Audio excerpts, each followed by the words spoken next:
On est très heureux de vous recevoir à la Maison de la Méditation, qui est une maison ouverte par l'École occidentale de méditation il y a quelques mois maintenant, au printemps 2019. Et cette maison organise les vendredis soirs des rencontres pour recevoir des personnalités de différents horizons. On a déjà reçu des femmes et hommes de loi, on a reçu des historiens, des philosophes et des thérapeutes. Et ce soir, nous avons le plaisir de recevoir le docteur François Bourgognon. Alors, ces personnalités nous permettent d'une part de peut-être mieux comprendre le monde et la société dans laquelle on vit et de donner une autre perspective à notre pratique méditative qui soit vraiment en lien avec notre dimension d'humanité et puis aussi une dimension sociale, une dimension très, très ancrée dans notre quotidien, dans notre époque. Et puis en plus, le docteur François Bourgognon, qui est psychiatre, est aussi un pratiquant, est aussi quelqu'un qui connaît très bien la méditation et la mindfulness, puisque François est entre autres directeur de l'Institut Mindful France, qui a pour vocation de former le personnel de soins, de former les soignants à la méditation et à différentes approches méditatives. Mais je vais bien sûr laisser François nous en parler. Et puis, on est content de le recevoir aussi parce qu'il a sorti un livre que vous pourrez trouver en fin de soirée, un très chouette livre avec un très beau titre qui s'appelle « Ne laissez pas votre vie se terminer avant même de l'avoir commencé ». Donc voilà, ça c'est tout un programme.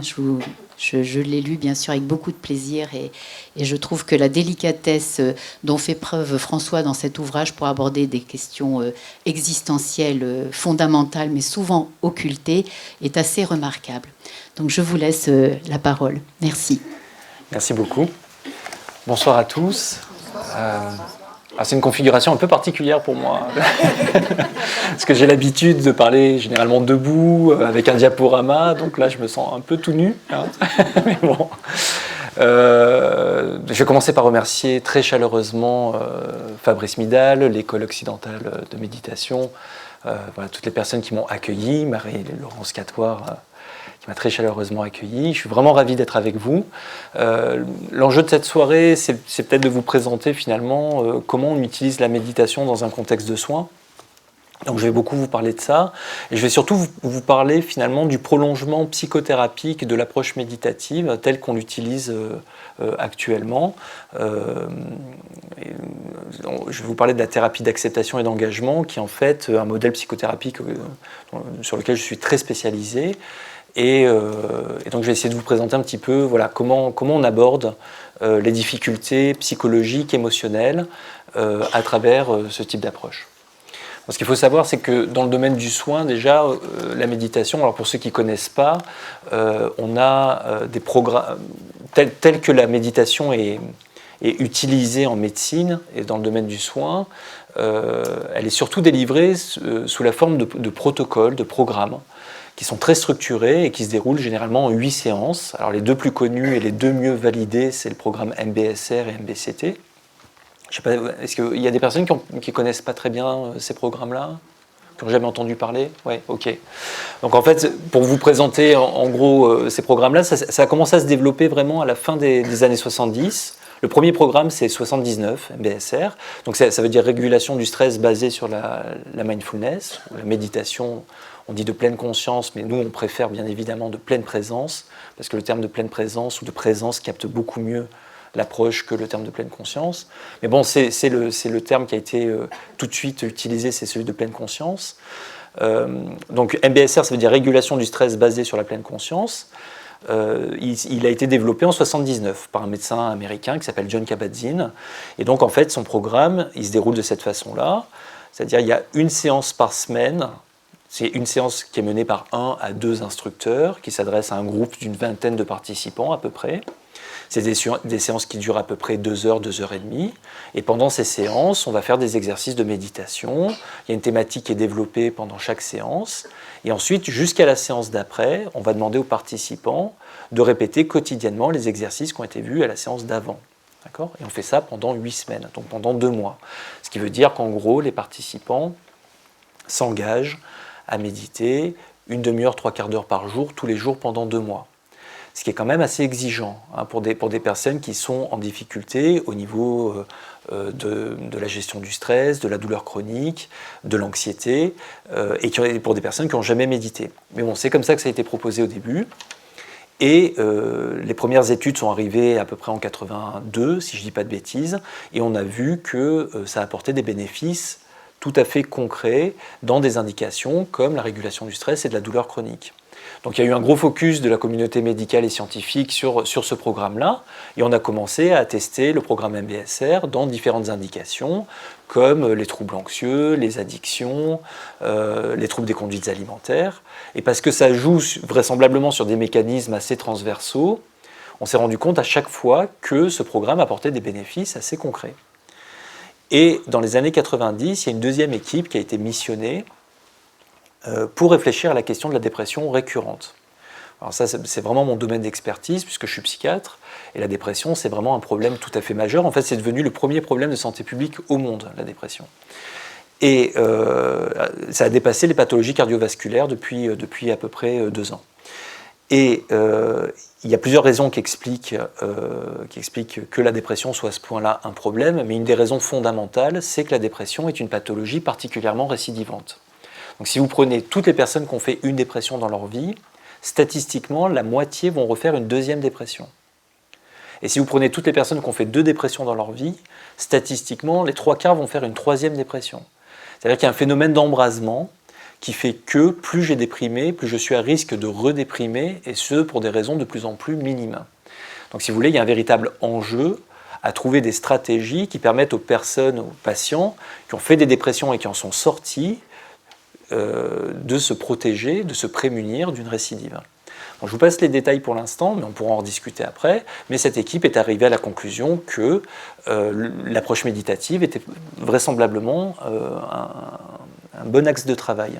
Et donc ils se sont rapprochés de Jon Kabat-Zinn et ils ont construit un deuxième programme qui s'appelle MBCT, pour thérapie cognitive basée sur la mindfulness, et qui est un programme en fait qui reprend la structure en 8 semaines, mais qui est combiné avec des outils issus des thérapies cognitives et centré sur la question de la dépression.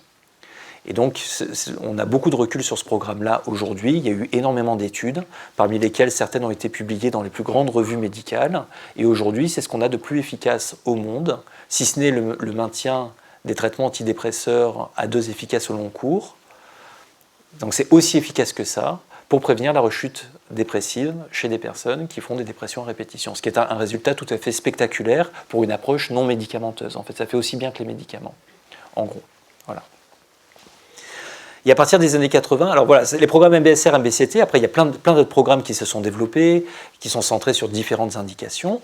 Et ces programmes-là, moi je les trouve excellents, mais ce sont des programmes qui sont somme toute assez exigeants, parce que tous les patients ne sont pas, entre guillemets, OK pour s'engager dans un tel niveau de pratique, en tout cas d'emblée. Et donc, si vous voulez, le canevas en 8 séances, il peut être parfois un peu contraignant pour aborder des personnes dans un contexte de soins. Et c'est là où je trouve que la thérapie d'acceptation et d'engagement, dont je vais beaucoup vous parler maintenant, je trouve qu'elle apporte une souplesse, et elle permet de travailler et d'amener, elle permet à la fois de travailler sur des dimensions inhérentes à la pleine présence, sans avoir besoin nécessairement de passer par une pratique très formelle de la méditation. Et en même temps, elle permet aussi de mettre le pied à l'étrier sur la pratique méditative à des personnes qui ont besoin peut-être d'y venir plus progressivement que d'emblée à travers un programme en 8 semaines. Voilà. Et donc je trouve que ça induit à la fois de la souplesse et de la progressivité dans la façon dont on peut utiliser ce type d'approche dans un contexte de soins. Et donc moi je suis totalement convaincu par cette approche, et voilà, donc je vais vous en parler un peu. Alors ça a commencé, comment ça a commencé la thérapie d'acceptation et d'engagement? En fait c'est un psychologue américain qui s'appelle Stephen C. Hayes, qui travaille dans le Nevada, en fait, qui est professeur à l'université du Nevada. Et donc les premiers travaux remontent à la première moitié des années 80. Et donc c'est un cognitivo-comportementaliste. Et donc les deux sources de l'ACT, alors on dit ACT pour Acceptance and Commitment Therapy. Donc on dit ACT, mais ça veut dire thérapie d'acceptation et d'engagement. Donc quand je vous dis ACT, ça veut dire thérapie d'acceptation et d'engagement. Donc les deux sources de l'ACT, ce sont les thérapies comportementales et cognitives et les pratiques méditatives d'origine bouddhiste. Moi, je fais une petite aparté, mais c'est pour que vous situiez un petit peu qui je suis. Moi, je suis cognitivo-comportementaliste et je suis vraiment venu à la méditation à travers ces approches-là. C'est-à-dire que j'ai commencé à m'y intéresser vraiment à travers le programme MBCT et à travers l'approche ACT, c'est-à-dire vraiment pour l'intérêt psychothérapique. Et c'est pas du tout parce que je nourris un attrait particulier pour les philosophies orientales ou bouddhistes. Au départ, ce n'est pas du tout mon truc. Moi, j'y suis vraiment venu pour les aspects psychothérapiques et techniques. Voilà. C'est juste une aparté. Voilà. Et donc, Stephen C. Hayes, il a fait ses travaux et il a proposé un modèle. Et le livre qui présente le modèle est sorti en 1999, en langue anglaise. Et depuis 1999, en fait, il y a plus de 900 articles maintenant qui ont été publiés dans des revues médicales, c'est-à-dire des revues scientifiques avec des comités de relecture. C'est-à-dire ce n'est pas des revues grand public, c'est vraiment des revues scientifiques. Et donc on a cette culture-là aussi, c'est parce qu'on est dans la famille, vraiment dans la famille des thérapies comportementales et cognitives, on a cette culture d'essayer en permanence de tester, de valider les outils en faisant des recherches. Voilà. Et donc en fait cette approche a montré qu'elle était efficace dans la plupart des troubles psychologiques. Donc on va retrouver un bon niveau d'efficacité dans tout ce qui est troubles de l'humeur, troubles anxieux, troubles addictifs, troubles des conduites alimentaires, même certains troubles psychotiques, et des troubles de la personnalité, comme la personnalité borderline, qui est une personnalité qui est particulièrement marquée par des dimensions d'impulsivité. Et puis aussi dans d'autres champs de la médecine, comme la douleur chronique, tout ce qui est gestion du stress au travail, et puis tout ce qui est gestion de la détresse face à la maladie chronique. Actuellement, en fait, en médecine, on a énormément de pathologies chroniques et tout l'aspect de gestion du stress et de la détresse face à la maladie est un aspect particulièrement important. Voilà. Donc on a des bons niveaux d'efficacité dans tous ces champs-là. Alors, la thérapie d'acceptation et d'engagement, elle gravite autour d'un principe central qui est le suivant. Au lieu de s'épuiser à essayer en vain d'échapper à sa propre expérience, il convient d'embrasser l'inconfort d'exister et de dégager cette énergie pour la mettre au service de ce qui compte réellement pour soi. Autrement dit, plutôt que de chercher en permanence à échapper à ce qu'on vit et à ce qu'on ressent, et souvent d'obtenir le contraire, parce que c'est ce qu'on dit, c'est que personne court assez vite pour échapper à ce qu'il vit, eh bien, il y a peut-être mieux à faire de notre énergie, et ce mieux à faire, c'est de la mettre au service de ce qui donne du sens à notre vie. Et donc d'embrasser l'inconfort d'exister, donc l'inconfort qui s'impose à nous. Parce que, et ça c'est important de le poser d'emblée, les émotions inconfortables font partie du fonctionnement psychologique normal. C'est pas agréable, mais c'est tout à fait normal que l'on soit en mesure de ressentir de la colère, de la tristesse, de la peur. Ça a une valeur adaptative, et c'est pas pour rien que l'évolution a sélectionné chez nous notre capacité à ressentir ces émotions-là, c'est bien que ça nous sert à quelque chose. Alors moi j'aime beaucoup la métaphore qui consiste à rapprocher les émotions de voyants sur le tableau de bord d'une voiture. On dit que quand les voyants s'allument sur le tableau de bord d'une voiture, le problème c'est pas que les voyants soient allumés en soi. Donc la bonne stratégie, bien évidemment, c'est pas de débrancher le fil de l'ampoule pour les éteindre. D'accord ? En fait, la bonne stratégie, c'est de prendre en compte l'information qui nous est délivrée par les voyants et d'agir en conséquence pour éviter de casser le moteur ou de tomber en panne. Et nos émotions, c'est exactement la même chose, c'est-à-dire que c'est comme des voyants, c'est-à-dire elles nous informent sur ce qu'on vit et elles ne sont pas un problème en soi. Mais dans la mesure où elles sont souvent désagréables, on a tendance à les considérer comme le problème en soi et on a tendance à vouloir s'en couper, à vouloir débrancher le fil de l'ampoule. Ce qui n'est pas du tout une bonne idée, puisque si on fait ça, on se coupe d'une information précieuse et on risque de s'abîmer. Donc ça c'est très important. Un des premiers points à poser, c'est normal de ressentir de l'inconfort. Ça fait partie du fonctionnement psychologique normal. Et c'est surtout inévitable. Pourquoi ? Parce que quand on est un être humain, on va être confronté nécessairement au cours de sa vie à des malheurs inévitables. à des accidents, à des maladies, à des ruptures, et puis à la seule expectative dont on puisse être absolument certain, c'est-à-dire celle de notre propre mort. Il suffit de considérer la question du deuil et de la mort pour couper court à toute discussion, c'est-à-dire on va tous être confrontés à ça, personne n'y échappera. Donc, une fois qu'on a posé ça, on en arrive à la conclusion que de souffrir, la souffrance, en fait, c'est inhérent à la condition humaine elle-même. On ne peut pas y échapper. Donc, c'est peut-être pas une bonne idée de chercher à y échapper, alors qu'en fait, on ne peut pas y échapper. En fait, c'est ça le point de départ. Vous comprenez ? Et donc, l'idée, c'est de dire que plutôt que de chercher en permanence à échapper à de l'inconfort qui s'impose à nous, eh bien, il y a mieux à faire que ça. Voilà. C'est-à-dire, on chemine vers cette question qui est et si nous valions finalement mieux que le confort. Quand on demande en fait à nos aînés sur leur lit de mort quels sont les plus grands regrets dans leur vie, une des réponses qui revient le plus souvent, c'est « j'aurais dû me donner les moyens d'être plus heureux ». Voilà. Entendu comme la prise de conscience sur son lit de mort que d'être heureux, c'est quelque chose qui nécessite qu'on s'y engage activement, et ça ne tombe pas dessus par hasard. Et qu'en fait, il y a une grande différence entre être confortable et être heureux. Et que ce qui a beaucoup commandé l'existence, finalement, c'était surtout la recherche de confort. Mais en fait, cheminer vers l'accomplissement, vers quelque chose d'heureux, entre guillemets, ça impose qu'on soit en mesure, de façon totalement incompressible, d'embrasser une certaine dose d'inconfort. Et ça, il y a une métaphore qui le capte parfaitement, qui est la métaphore qui consiste à vous représenter que vous êtes alpiniste. Alors, il faut que vous imaginiez que vous êtes alpiniste, voilà, c'est votre vie. Et donc voilà, et il y a une montagne à l'autre bout du monde que vous avez toujours rêvé de gravir. Et vous connaissez tout sur cette montagne, vous avez tout lu, voilà, et arrive enfin le moment où vous pouvez faire le voyage et vous pouvez aller faire cette ascension. Alors, vous prenez l'avion et vous arrivez au pied de la montagne. Alors là, c'est une grande surprise pour vous parce que jamais personne vous en avait parlé, et c'était écrit nulle part, mais la montagne, elle est cerclée par des marécages. Et vous faites tout le tour, il n'y a pas moyen d'y couper, elle est cerclée par des marécages. Et là, vous avez seulement deux options. C'est soit vous êtes commandé par le confort, et vous faites demi-tour parce que vous ne voulez pas vous mouiller, soit vous acceptez de traverser les marécages, pas parce que ça vous éclate, mais parce que c'est un inconfort incompressible pour pouvoir aller faire cette ascension qui est importante pour vous, qui donne du sens à votre vie. Et si on y réfléchit bien, en fait, il y a beaucoup de situations dans notre vie qui se posent de cette façon-là. On a simplement le choix entre le confort, qui n'est pas tout à fait confortable, hein, parce qu'à court terme, ça fonctionne, mais à moyen et à long terme, on se prive de choses qui nous nourrissent, et au final, on se prend quand même de l'inconfort. Donc on a simplement le choix entre le confort ou l'accomplissement. On ne peut pas tout avoir. Et ça, c'est un piège, et c'est un piège absolu, c'est de penser qu'on peut tout avoir. Et le confort et le bonheur. Et pourquoi c'est un piège ? Parce qu'on commence d'abord par s'assurer de son confort, et après on ne peut plus bouger, on est figé. Voilà, donc c'est vraiment partir de ce postulat-là.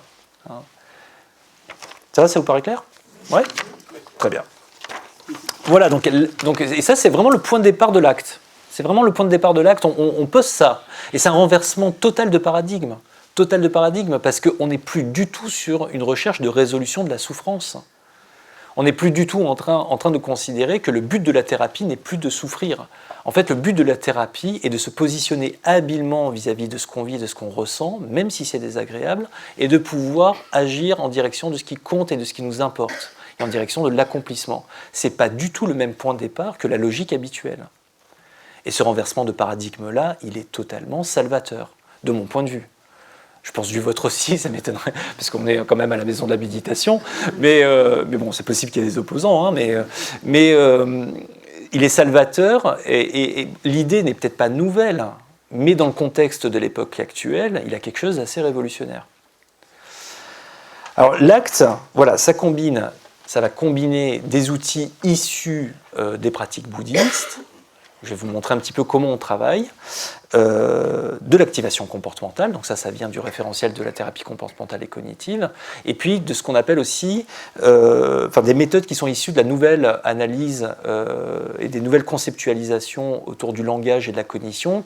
Donc c'est une théorie qui s'appelle la théorie des cadres relationnels, qui est une théorie finalement assez complexe.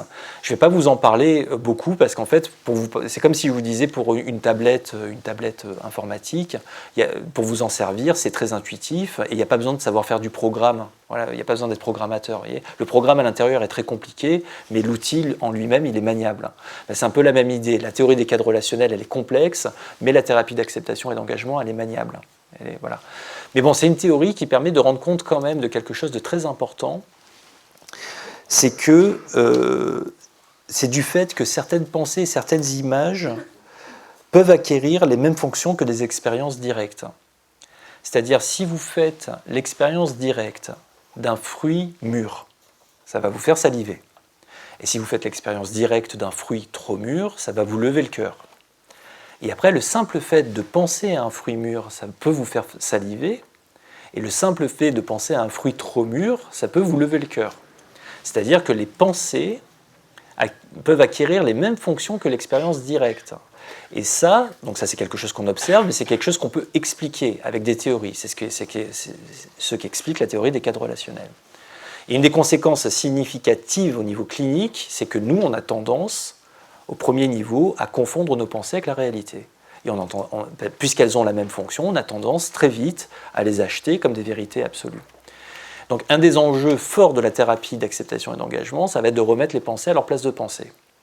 Là, vous voyez bien que l'approche méditative peut être très utile aussi dans cette perspective-là.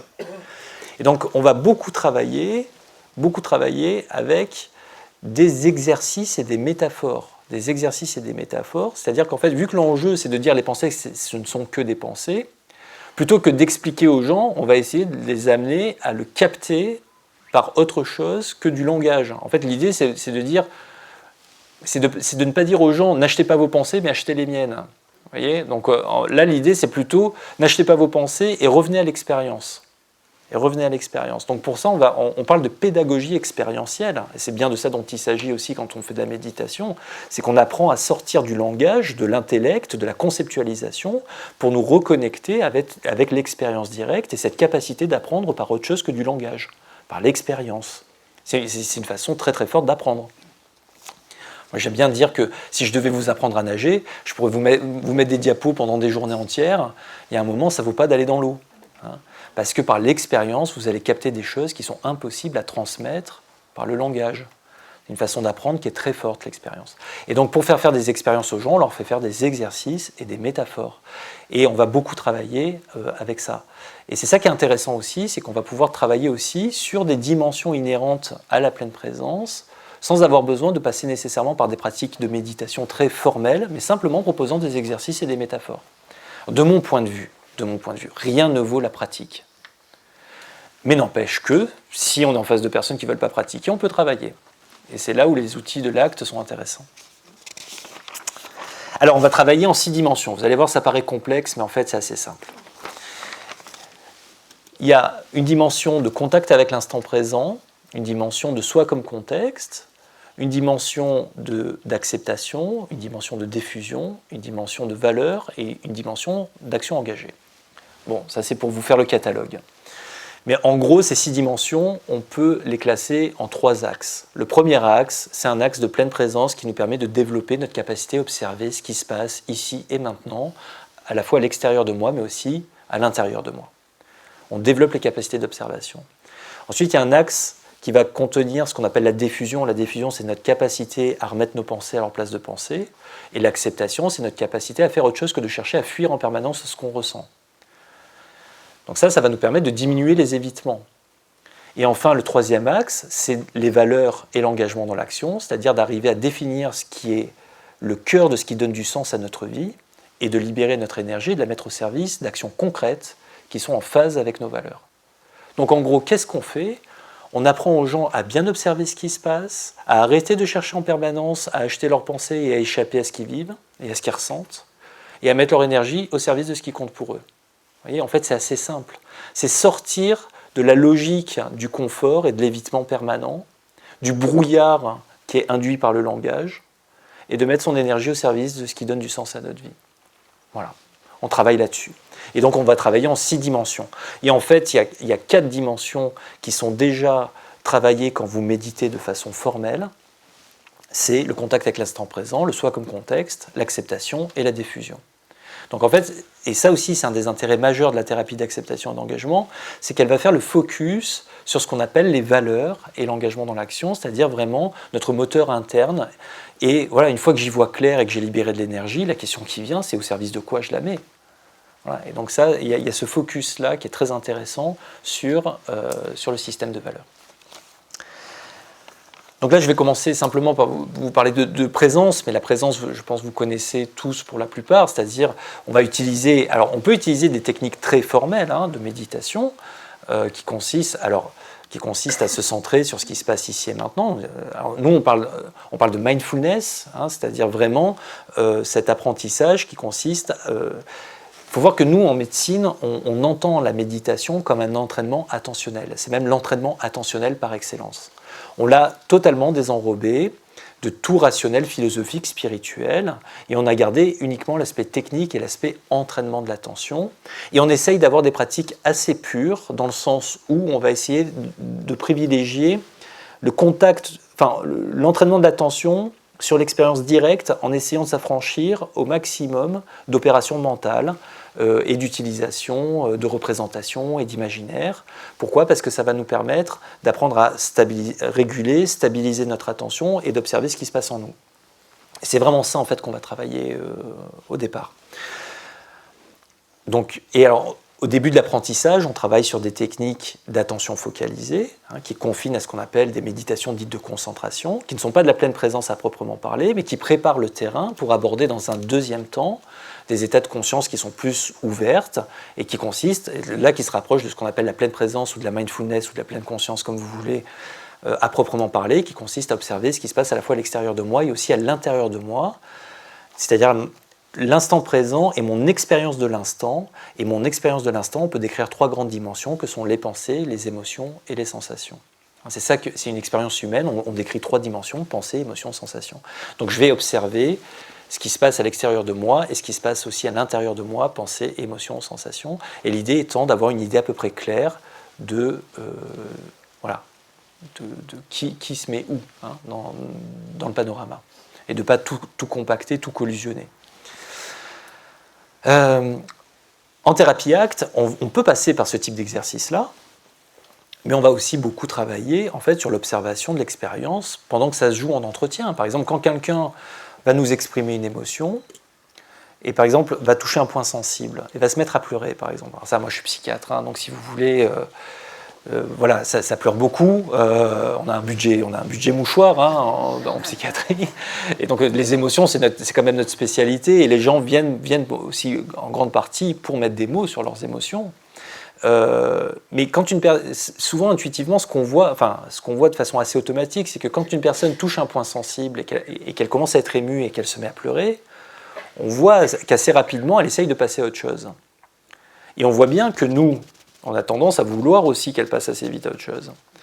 Et là, tout l'enjeu, c'est aussi de dire stop, là il y a quelque chose d'important qui est en train de se jouer, il y a quelque chose qui vous touche. Je vois que vous êtes ému. Est-ce qu'on peut faire juste un arrêt, là, maintenant, tout de suite, et que vous me décriviez ce qui est en train de se passer en vous ? Est-ce que vous pouvez me dire en termes de sensations, comment ça se passe, en termes de pensée, comment vous qualifieriez cette émotion ? Est-ce que vous pouvez juste rester un temps avec ça, juste respirer avec ça ? Voilà. Et en fait, quand on fait ça, en fait, on est en train d'entraîner un processus méditatif, mais sans passer par une pratique assise, formelle. On reste dans l'échange, mais on accompagne la personne à porter de l'attention à ce qui se passe en elle. C'est pour vous donner des pistes de comment on va travailler. Après, on demande aussi, alors ça c'est très, très thérapie comportementale et cognitive classique, on va demander par exemple aux personnes de noter leur expérience dans un carnet. C'est-à-dire quand vous êtes touché par quelque chose, que ce soit en bien ou en mal, notez dans un carnet c'est quoi vos pensées, vos émotions, vos sensations. Donc c'est un entraînement aussi à se porter de l'attention dans les moments et à porter de l'attention à son expérience pour pouvoir la noter. Bon, voilà, c'est des exercices un peu plus informels. Et puis on va pouvoir travailler aussi avec des exercices formels. Je vous disais au début de l'apprentissage, on commence par des exercices d'attention focalisée. Bon, l'exercice d'attention focalisée par excellence, quand on pratique la méditation, au début de l'entraînement, c'est, donc on dit attention, méditation avec objet. Alors là, l'objet, ça va être la respiration. Et focaliser, c'est-à-dire qu'on va observer notre respiration à un point précis de notre corps. Pendant la méditation, on va guider, on va passer en revue les différents spots d'observation, le ventre, le thorax, les narines. Et puis on va demander aux personnes de choisir l'endroit où ils perçoivent le mieux leur respiration, de porter leur attention à cet endroit-là, de ne plus bouger. Et d'observer leur respiration. Ça, c'est vraiment les exercices au tout début de l'apprentissage. Quand vous cherchez à porter attention à votre respiration, tôt ou tard, et plutôt tôt que tard, votre esprit vagabonde. C'est ce que tout le monde observe, et c'est tout à fait normal. C'est-à-dire qu'il y a une sorte de... Alors il y a beaucoup de gens qui se découragent de méditer, partant de l'idée que c'est pas pour eux parce qu'ils vagabondent, et donc ils se disent « j'y arrive pas, c'est pas pour moi ». Or, observer que l'esprit est vagabond, c'est au cœur même du processus méditatif. C'est exactement ça qu'on cherche au tout début, on prend conscience de ça. Et il y a un cycle cognitif, alors même qui a été démontré en neuroimagerie, parce que vous savez alors ça aussi, ça intéresse beaucoup les neuroscientifiques, c'est de voir ce qui se passe dans le cerveau des méditants. Bon, sur ces méditations-là, on voit très très clairement, on est sur la respiration, puis il y a un vagabondage qui nous emporte, puis à un moment, on prend conscience du vagabondage, on détache notre attention du vagabondage et on la réoriente sur notre respiration. Hein ? Il y a ce cycle qui se met en place, et si ça se passe 40 fois, 40 fois on fait ça. Et au début, c'est ça la méditation. En tout cas pour nous, dans un contexte de soins. Et qu'est-ce qu'on fait quand on fait ça ? Eh bien, on apprend à orienter et stabiliser notre attention, mais on prend conscience aussi du fait que notre esprit a des mouvements automatiques qui lui sont propres. Et on apprend à prendre conscience de ça, à repérer ces mouvements automatiques et à pouvoir faire autre chose que d'en être le jouet, en revenant à la respiration. Et on revient, et on revient. On commence à s'éclairer sur les automatismes de notre esprit. Et donc du coup, on commence à pouvoir faire autre chose que d'être complètement fusionné avec ça et chahuté par ça. Et donc on commence là à glisser vers l'idée que effectivement, nos pensées automatiques ne sont que des pensées.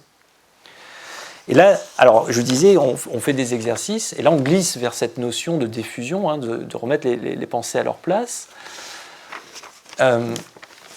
Cette notion de... Alors je vous disais, on travaille avec des exercices, on travaille avec des métaphores. Moi, une métaphore que j'adore sur la diffusion, c'est... Alors c'est pour ça, je vous ai fait des métaphores, mais je vais vous en donner, parce que c'est une des forces de cette approche aussi, c'est de proposer plein de métaphores pour éclairer sur le fonctionnement de l'esprit. Alors vous allez voir, on est bien en Occident, enfin en tout cas dans une logique en tout cas actuelle, c'est de dire que c'est la métaphore du GPS, et qui consiste à dire en fait que le mental, l'esprit humain, fonctionne un peu comme un système GPS. Alors, je pense que vous connaissez tous les systèmes GPS, donc c'est des systèmes qui sont formidables, et si vous allez dans une ville que vous ne connaissez pas, vous rentrez l'adresse dans le système GPS, le système calcule, et puis ensuite il y a une voix qui vous guide.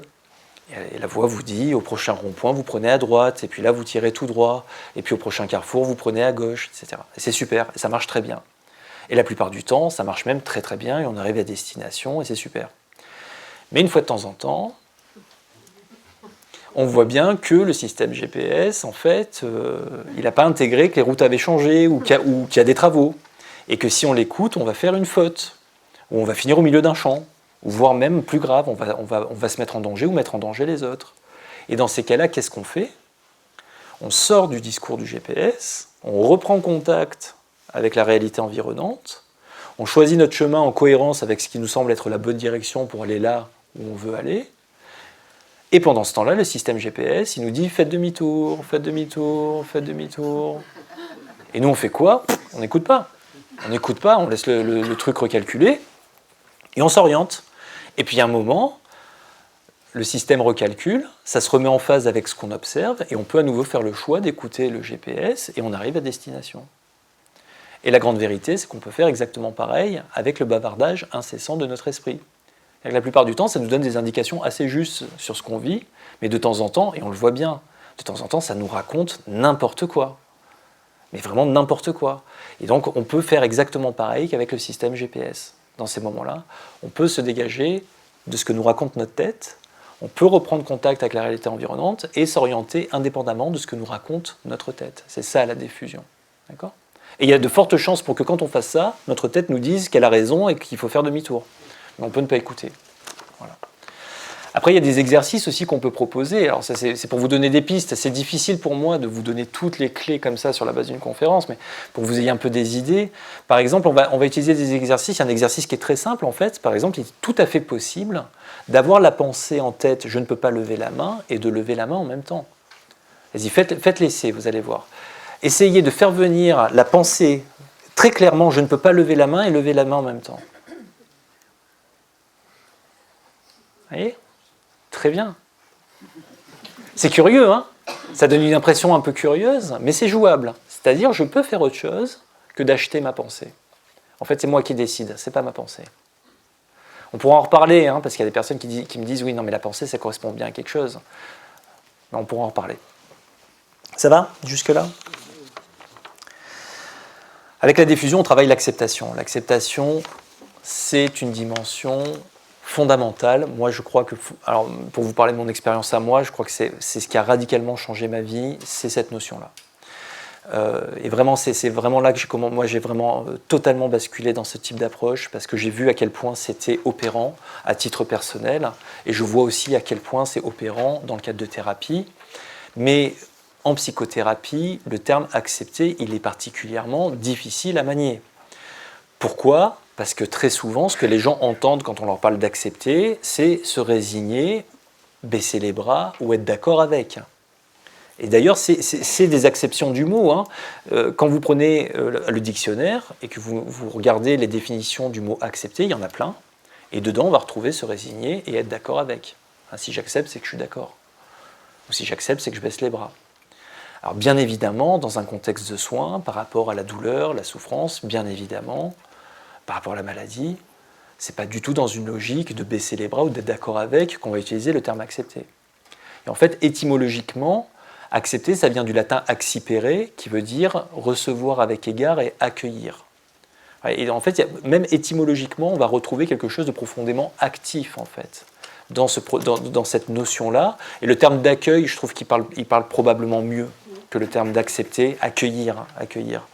Et en fait, ici, il faut l'entendre, pour faire simple, il faut l'entendre comme faire avec ce qui ne peut être évité ou changé. Voilà, faire avec ce qui ne peut être évité ou changé. Et en fait, il y a un scoop là-dedans, hein. C'est qu'en fait, dans notre vie, il y a des choses sur lesquelles on peut agir et d'autres pas. Et qu'on ne peut pas tout contrôler, c'est aussi simple que ça. Et là, à nouveau, il y a une métaphore qui, moi, je trouve très opérante pour expliciter la notion d'acceptation. C'est la métaphore qui consiste à vous représenter que vous êtes parti à la plage, et donc vous avez trouvé votre plage, vous allez vous baigner, et puis à un moment, vous êtes un peu au large, et puis à un moment, vous voulez revenir sur votre plage, et puis un courant plus fort que vous qui vous emporte. Et là, vous avez plusieurs options. Alors, premier réflexe, c'est un réflexe de lutte. Mais si je nage de toutes mes forces contre un courant plus fort que moi, qu'est-ce qui va se passer ? Je vais dépenser une énergie folle pour faire du surplace, et puis à un moment, je vais m'épuiser, puis je vais couler. Donc ce n'est pas la bonne stratégie. Et puis, une autre façon de répondre à ça, ça serait de se dire, puisque je ne peux pas aller là où je veux, alors ça ne sert à rien de se battre, donc je baisse les bras. Ce qui là est une attitude de résignation passive. Et je me fais emporter par le courant, et je risque d'arriver au milieu de nulle part et de couler également.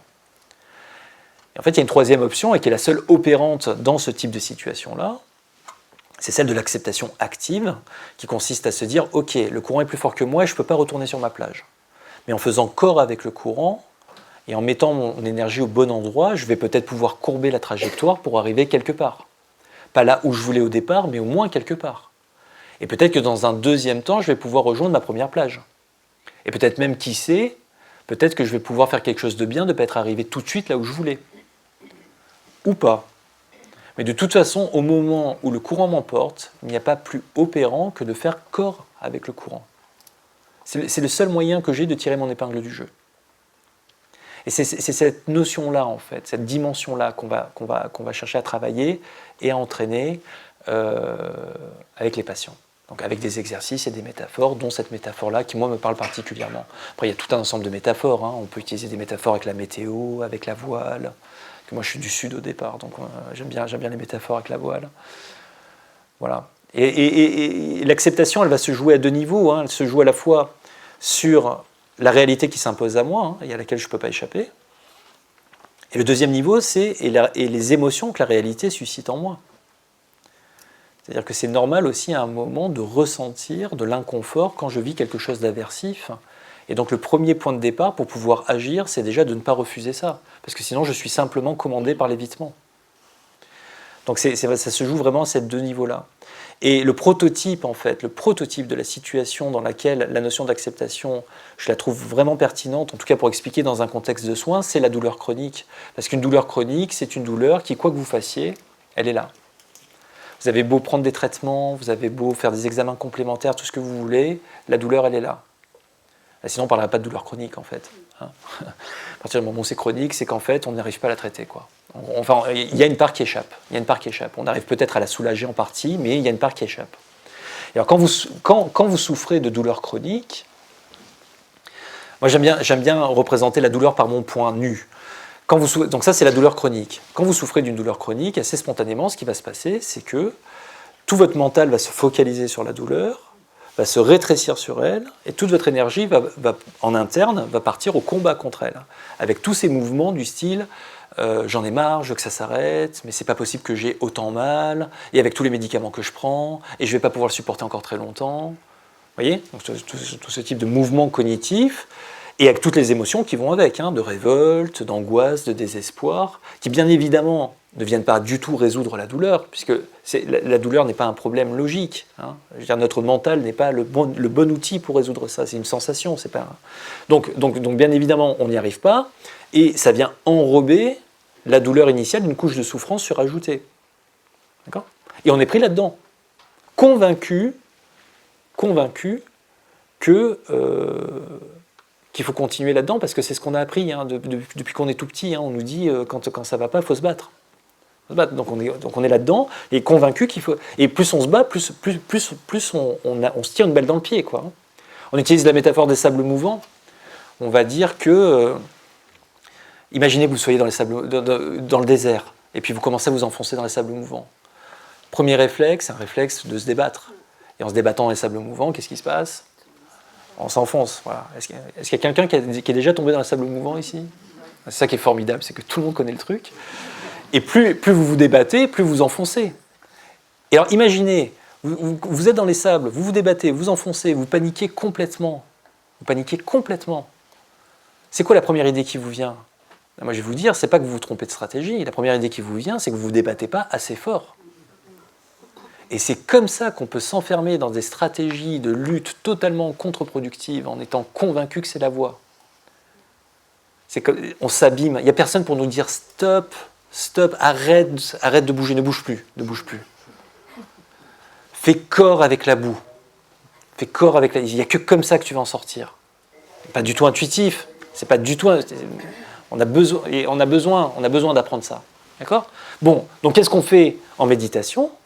Ou en thérapie ACT, c'est qu'on va essayer d'apprendre à se rapprocher de la douleur dans une posture aconflictuelle. C'est-à-dire on essaye d'entrer en amitié avec elle. Et une fois qu'on l'a, si je puis dire, un peu apprivoisée. Donc ça permet de faire quoi ? Alors, je ne sais pas ce qui se passe derrière, mais... Bon, j'accueille.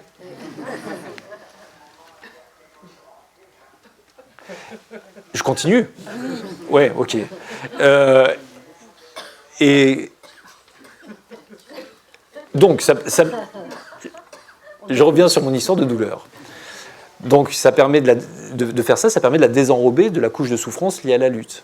D'accord ? On est juste avec elle. Déjà, c'est un bénéfice assez fort. Et ensuite, on va travailler à élargir le champ de notre attention à une expérience plus vaste. Donc, ça permet ensuite de l'intégrer dans une expérience plus vaste et d'obtenir un effet de dilution. On va jouer sur des stratégies à la fois d'approche, d'accueil et d'intégration de la douleur dans une expérience plus vaste. Ce qui permet d'obtenir des améliorations parfois spectaculaires des scores de douleur chez des personnes chez qui plus rien ne marche. Et la logique qu'il y a derrière ça, c'est de faire une place à la douleur pour que la douleur ne prenne pas toute la place. Ou autrement dit, une fois que j'ai fait de la place à ce qui me déplaît, je peux commencer à faire de la place au reste.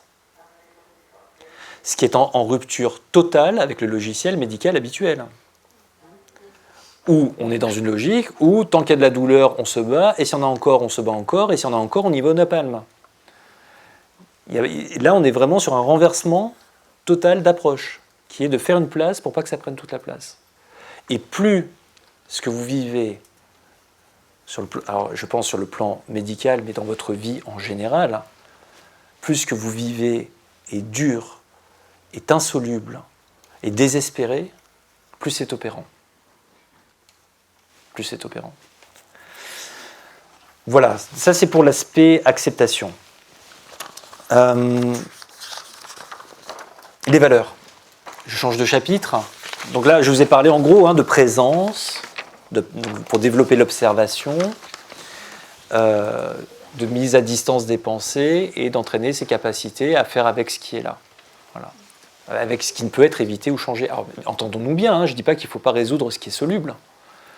Je dis qu'il faut savoir faire autre chose que de se battre quand on est confronté à quelque chose sur lequel on n'a pas de prise. Voilà. Et c'est pas pour rien. Et je pense que ça fait bien résonance aussi avec le contexte de l'époque actuelle, où on a le sentiment que tout est sous contrôle.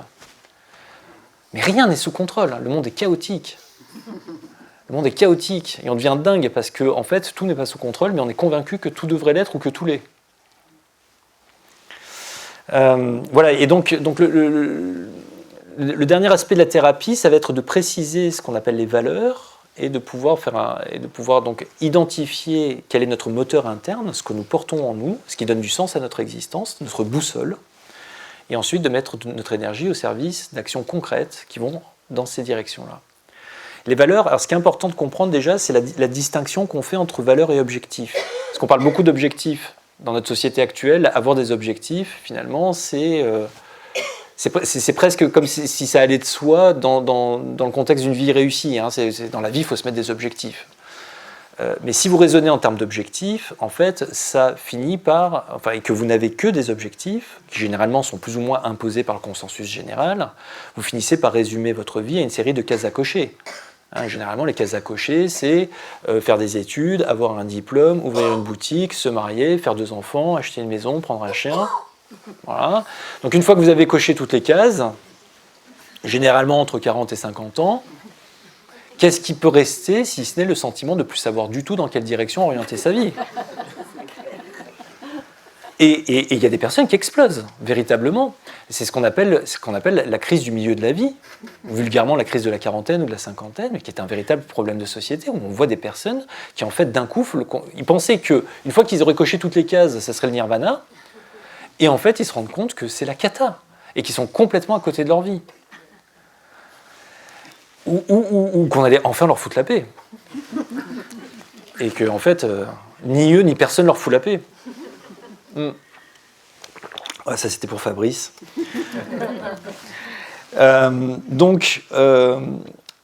Les valeurs, ça marche beaucoup mieux que les objectifs, parce que ça fonctionne comme des directions. Donc, si vous voulez, en fait, c'est toujours disponible. On peut toujours faire un pas dans la bonne direction. Parce qu'un objectif, on l'atteint ou on le rate, et certains objectifs, on ne pourra jamais les atteindre. Alors qu'une valeur, on peut toujours faire ne serait-ce qu'un petit pas en direction. Et quelle que soit notre condition, on peut toujours faire ne serait-ce qu'un petit pas dans la bonne direction. On dit par exemple, un objectif, c'est se marier, mais une valeur, c'est être aimant. Voilà. Alors, je peux cocher la case, je me suis marié ou pas. Je peux même me marier sans avoir jamais été aimant. Mais être aimant, c'est une valeur. C'est-à-dire que je pourrais toujours faire quelque chose de plus pour avancer dans la direction d'être un peu plus aimant. Vous comprenez ? Perdre 4 kilos, c'est un objectif. Mais manger sainement, c'est une valeur. Et je pourrais toujours faire quelque chose de plus pour avancer en direction de ma valeur. Donc les valeurs sont toujours à disposition et elles sont inépuisables. Et de ce point de vue-là, en fait, c'est beaucoup plus puissant et c'est bien plus opérant de définir ce que sont nos valeurs plutôt que d'essayer de se fixer des objectifs sans se questionner sur ce qui les sous-tend. Voilà. Donc on va essayer d'amener les patients... Alors ça, c'est un des aspects aussi en psychothérapie. C'est quelque chose qu'on constate de façon très très prégnante, c'est que les personnes qui souffrent depuis longtemps sont totalement coupées de leurs valeurs. Et d'ailleurs, on a même tendance parfois à dire que la souffrance, ce sont les valeurs bafouées, et c'est un des aspects de la souffrance, en fait, c'est qu'elle nous déconnecte de ce qui est important pour nous. Et à un point où parfois les gens y sont depuis tellement longtemps qu'ils n'ont même plus aucune idée de ce qui est important pour eux. Donc on va les amener à réfléchir, à essayer de se pencher sur leur moteur interne, sur qu'est-ce qui donne du sens à leur vie. Alors, il y a plusieurs façons de faire. La façon la plus banale entre guillemets, c'est de lister les grands domaines de la vie. Alors il y en a une dizaine, hein, c'est les sections de l'horoscope en mieux. Donc c'est famille, couple, rôle de parent, amitié, santé, travail, culture, spiritualité, citoyenneté, loisirs. Voilà. Spiritualité au sens très large, hein, donc ça peut être philosophique ou religieux. Donc on passe en revue chacun de ces domaines-là, et les questions qu'il faut se poser à chaque fois, c'est qui et quoi est important pour moi dans chaque domaine, et quelles sont les qualités que j'aimerais incarner. Voilà. Pour commencer à cerner notre propre système de valeurs. Et après, si vraiment les personnes ont beaucoup de mal, il y a des exercices, il y a tout un ensemble d'exercices qu'on peut proposer pour aider les personnes à identifier quelles sont leurs valeurs. Alors ça, c'est une des particularités que j'ai, et c'est quelque chose dont je discute beaucoup dans mon livre, c'est que moi, je n'ai jamais rien trouvé de plus puissant que l'évocation de notre mort et de notre finitude pour nous ramener massivement à ce qui est important pour nous. Et donc, j'utilise énormément l'évocation de la mort pour nous ramener à la vie. Et donc, un exercice, pour vous donner un exemple, un exercice que je trouve extrêmement puissant, c'est un exercice qui consiste à vous représenter que la date de votre mort, ça soit demain, et que vous ne puissiez en parler à personne. La question qui se pose, c'est qu'est-ce que vous allez faire des 24 heures qui vous restent ? Si vous essayez de rester un tout petit peu avec cette question-là, qu'est-ce que vous allez faire des 24 heures qui vous restent ? Moi, je peux vous dire, il n'y a jamais personne qui m'ait dit je vais m'occuper des comptes rendus en retard. Jamais. Bien évidemment, la première chose qui vient, c'est les personnes qu'on aime. Bien évidemment. Alors, je ne dis pas qu'il ne faut pas s'occuper des comptes rendus en retard. Mais regardez comment on vit notre vie. Parfois, on rate d'instant en instant tout ce qui est important pour des histoires de comptes rendus en retard. Et alors après, la question qu'il faut se poser, c'est ok, c'est pas dans 24 heures, c'est dans une semaine. Qu'est-ce que vous allez faire de plus ? Et puis en fait, c'est pas dans une semaine, c'est dans un mois. Qu'est-ce que vous allez faire de plus ? Et puis on repousse l'échéance comme ça. À 1 an, 10 ans, 30 ans, 40 ans. Puis on retombe sur une espérance de vie entendable, et ça a le mérite de faire émerger les valeurs par ordre de priorité, en fait, par ordre d'importance. C'est pour vous donner un exemple, mais il y a plein d'autres types d'exercices qui permettent comme ça de renouer et de recontacter le cœur de ce qui est important pour nous et de ce qui donne du sens à notre vie. Et alors une fois qu'on a... Alors moi je l'ai fait pour moi, et donc ça tient sur une page, je l'ai formalisé, c'est dans mon agenda, et donc après, si vous voulez, une fois qu'on a fait ça, la question qu'il faut se poser, c'est maintenant comment je vais pouvoir mettre mon énergie au service de ces valeurs, et à travers quelles actions, très concrètement, à travers quelles actions je vais pouvoir maintenant me rapprocher de ça. Et là, on commence à établir un guide d'action engagée. Et en fait, le but de la thérapie, c'est d'aboutir finalement à ça. C'est-à-dire d'arriver à faire autre chose que de chercher en permanence à échapper à ce qu'on ressent et d'être confortable, et de pouvoir enfin agir en direction de ce qui compte pour nous. Donc en fait, la thérapie n'a de sens que si elle se solde par des actions concrètes qui nous rapprochent de ce qui compte pour nous. Parce que si au final, les gens ne se mobilisent pas en direction de ce qui compte pour eux, c'est de la poésie. Mais c'est pas quelque chose dont ils se servent. Il y a un moment, il faut que ça se concrétise en termes d'action. Vous voyez bien que la méditation, et vous savez très bien que la méditation, c'est pas simplement s'asseoir et plus bouger et tout accepter. C'est d'abord observer, puis après répondre. Et bien évidemment, ce n'est pas du tout antinomique avec l'action. Et là même, c'est même la finalité, c'est l'action. C'est l'action. Alors, ce qui est formidable avec l'action engagée, c'est-à-dire une action qui est en phase avec mes valeurs, c'est qu'elle est renforçante en soi.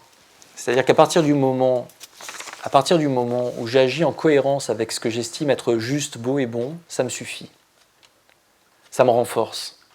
Et alors ça, il y a une étude, moi, que j'avais trouvée spectaculaire, qui est faite avec les tout petits. C'est les petits entre 12 et 18 mois. Les tout petits. Et en fait, c'est une tâche expérimentale où en fait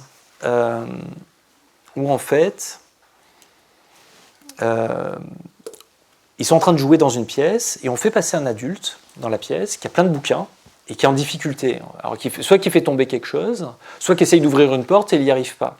Et alors le petit, qu'est-ce qu'il fait ? Très naturel. Comment ? Il va l'aider très naturellement. le petit, il arrête de jouer, il va ramasser pour donner à l'adulte ou il va essayer d'ouvrir la porte pour l'adulte. Voilà. Comportement altruiste, inné. Voilà. Et alors, les expérimentateurs, ils ont voulu renforcer ça. Donc, ils ont commencé à donner des bonbons pour féliciter les petits qui faisaient ça. Et alors, ils se sont rendus compte d'un truc très étonnant, c'est que les enfants à qui donner les bonbons manifestaient moins de comportements altruistes que les enfants à qui on donnait rien. Alors ça, moi qui suis comportementaliste, qu'un comportement qu'on renforce s'éteigne, mais c'est totalement incompréhensible. Incompréhensible. Et alors, en fait, ce que ça vient pointer, c'est que le renforçateur externe vient éteindre, vient miner le renforçateur interne. C'est comme si les enfants, finalement, après, étaient dans l'idée que s'ils manifestaient un comportement altruiste, c'était pour avoir un bonbon. Et finalement, c'est moins intéressant que de continuer à jouer.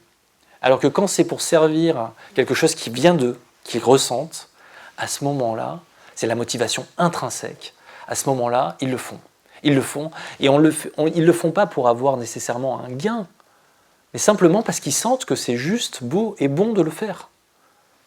Et ça, c'est quelque chose. Et je ne connais pas d'autres thérapies qui pointent ça de façon aussi claire, c'est-à-dire la motivation intrinsèque, et ce qui bien évidemment entre en résonance aussi avec les pédagogies Montessori dont on parle, etc. C'est la motivation intrinsèque. C'est-à-dire à un moment d'où ça part. Et alors, ce qui est formidable, alors bien évidemment, si mon comportement part d'une motivation intrinsèque et qu'il porte, c'est super, c'est génial. Mais s'il ne porte pas, le simple fait que ça soit aligné, ça me suffit. C'est la légende du colibri, que vous connaissez tous, je pense. Hein, ce petit oiseau qui fait des allers-retours pour essayer d'éteindre un incendie, il est tout seul à le faire. Et à chaque fois, il va lâcher une goutte.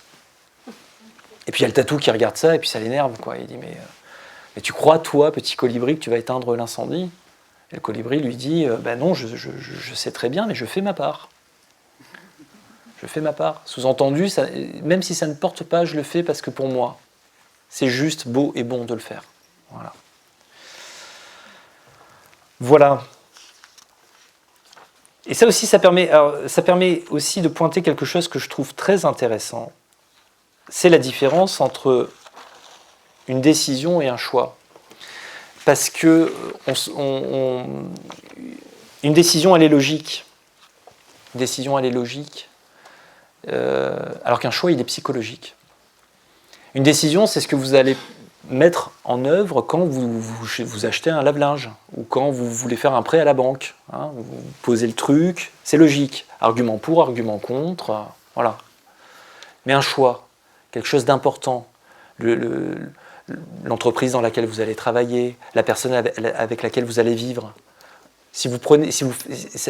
Bien évidemment, ça va échapper à la logique, ça va être en phase aussi avec ce que vous portez en vous, avec vos valeurs. Si vous choisissez la personne avec qui vous voulez vivre, comme vous choisissez un lave-linge, vous allez vous tromper. C'est obligatoire. Parce que même si sur le papier, tout a l'air parfait, il y a quelque chose qui ne matche pas. Voilà, un choix, c'est psychologique. Un choix, c'est psychologique. Et donc, c'est-à-dire qu'à un moment, il faut intégrer aussi, dans la façon dont on oriente nos vies, le fait qu'on a des choses qu'on porte en nous. Et s'en absenter, ce n'est pas du tout une bonne idée.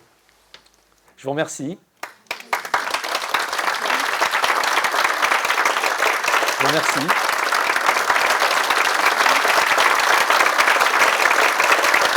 Je voulais vous donner une dernière information. L'École occidentale de méditation organise avec les magazines Sens et Santé et La Vie, le groupe Le Monde, une journée dédiée à la méditation le 16 mai 2020 au Grand Rex. Et nous aurons le plaisir d'y retrouver François Bourgognon, qui fera une conférence sur l'art d'habiter sa vie. C'est bien ça. Interviendront également Fabrice Midal, Isabelle Filiosa. Enfin, je vous invite à regarder le programme. J'interviendrai aussi sur le thème de la méditation comme acte de solidarité au quotidien. Le 16 mai, au Grand Rex. C'est sur le site du Grand Rex, c'est sur le site de La Vie également, si vous voulez regarder ça et vous inscrire. Et puis maintenant, alors un grand merci François pour cette très belle présentation de la thérapie d'acceptation et d'engagement. Ça donne envie de s'engager. Ouais. C'est très beau. Et vous nous avez montré mis en lumière différents aspects de la méditation de façon vraiment convaincante et formidable. Merci beaucoup. Merci.